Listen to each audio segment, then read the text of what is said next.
Hi, I'm Kevin Robertson. We're at the Art Collective WA today talking with Caspar Fairhall about his exhibition. What's the title? The exhibition is called Below is Above.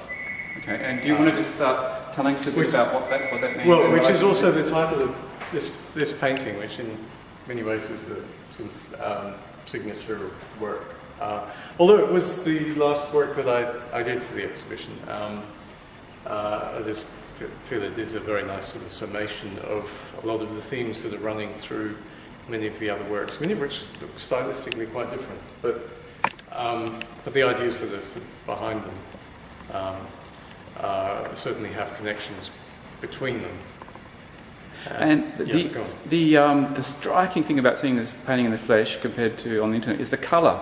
They're very, very bright colours. Tell us about that, because I know you did a fair bit of work on that, bright paints and so on. Yeah, well, it is one of the reasons that you should, if you possibly can, get to see things in the flesh, rather than viewing them as reproductions. On screen is actually better than in print, but there are problems with both. You know, the colour range is obviously different, and you don't get the sense of the physical aspect of the paint. So how that connects with the ideas is kind of an interesting thing to discuss. I think it's very interesting that paintings are both physical objects, and they are inevitably, to some extent or another, they are images. You know, so they're unlike, say, a sculpture, which you look at. You know, a painting you look at, and you also look into it. So in terms of, to come back to the colour, there's a physicality to the way in which you can build colour in paint that doesn't exist in any other medium. Yeah. Now the subject is, do you think of yourself as representational? Do you mean figurative? Figurative, I suppose, yeah. That's a really hard question to answer. Good. Yes and no. Yeah. I mean, depending on which particular work you're looking at, people will either describe me as being an abstract painter or something else, you know, a metaphysical painter or something. Okay, so the question of whether my work is, in some way, whether it's non-figurative or abstract or not. So I think the terms are really interesting to consider, you know, because I see the terms non-figurative or non-objective, which isn't used as much these days, but you know, it's part of the lexicon, as being a bit self-voiding, they're self-contradictory. And the term abstraction, or the verb to abstract, means to take away. So whenever you're making an image, no matter how figurative a painter you are, even if you're fanatic and trying to represent every little kind of grain of wood in a floor or that sort of thing, you're inevitably leaving something out. You have to. So the question of what you take away is then the decision that you make based on the requirements of the work. The question of whether the work is figurative or non-figurative, to use those rather equivocal sort of terms, that you can't have an image that is truly non-figurative, because we inevitably look at paintings as images, you know, and I think even Clement Greenberg made this point, that as soon as you put a mark on the surface, you have some sort of illusion of space, even if it's just figure and ground, you know. So that question of what it is to look into and to look at an image is very important to me. That's a really central concern.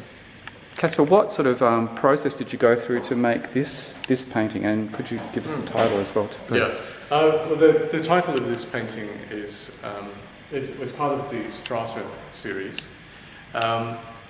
they're all numbered, but the important thing is that they're all relating to geological strata, and they're based on the geology of the Pilbara region, where you have these fantastic banded iron formations. And they're tremendously interesting because they're very robust kind of geology. It's tremendously ancient. They're some of the oldest landforms in the world. They date back at least 2.5 billion years. And they're actually formed by life. So when first photosynthesizing life in the oceans came about, they released oxygen as a byproduct. And that oxygen then reacted with the iron in the water, and you get these layers of iron oxides coming down. So when I went to the Pilbara, I was very interested, in the fact that you have these obviously sedimentary rocks, with iron oxides. I could see that they're iron oxides because, we use iron oxide pigments as painters. They're some of the best pigments you can get. And it was very hard to imagine the process by which that came about.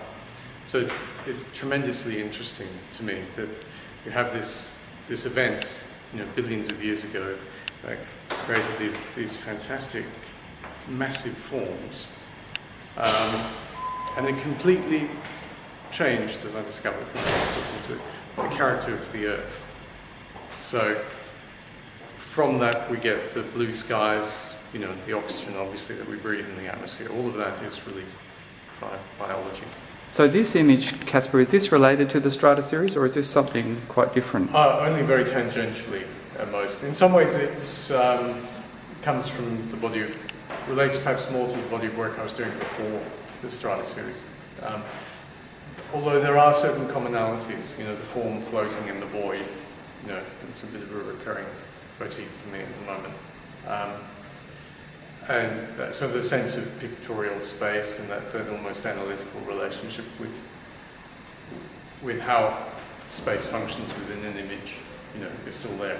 Do you construct these on a computer, or do you hand draw them? How do you generate the images? Well, I do a lot of drawing. I draw excessively. I do use computers a lot. If you're familiar with my electronic work, like the interactive work that I showed last year at Moana Project Space. Computing is tremendously important to me, but they're certainly not constructed on my computer. These are, typically I would do a series of studies, drawings, and or watercolours. I find working on watercolour is tremendously important. And then from there I move to the canvas. So I have some idea what I'm doing in advance from the studies. Sometimes it's quite literal. Do you work in series from that motif, or do you tend? Yes. Yeah. How do you sort of improvise on an image and come up with a series? Well, I suppose it's a very interesting thing to work in a series, isn't it? Because there's an element of repetition, but also an element of variation. Your repetition obviously shouldn't be strict repetition, otherwise you're doing the same painting again and again. So the reason that you don't do the same painting again and again is because you have something left to explore, and that's certainly the approach that I take when I work in the series, as I typically do. There is something left to discover, some question that's still not, in my mind, still not quite answered. Yeah. With these particular paintings, this one is titled Star, which is a title that is applied to a number of, all related works, many of the related works at any rate, in this exhibition. And the connection between them is quite obvious. So the title is there to hint at the sense of not merely pictorial space, but the question of cosmological space as well. And I think those two things are very, very closely tied in together in my mind. And to just to sort of finish up, Caspar, I'm just interested in kind of the philosophical, conceptual aspects of your work versus the physical, the paint and the material. So could you just maybe, in short bite. Give us a bit of a feel about that. Yes, be concise. Yeah. All right. Am I a materialist? It's a really interesting question. Yes, essentially I am. Yeah. I'm not a religious person, but there's I think the sense of the sublime, is very important to me. So what you might call, what people might think of as the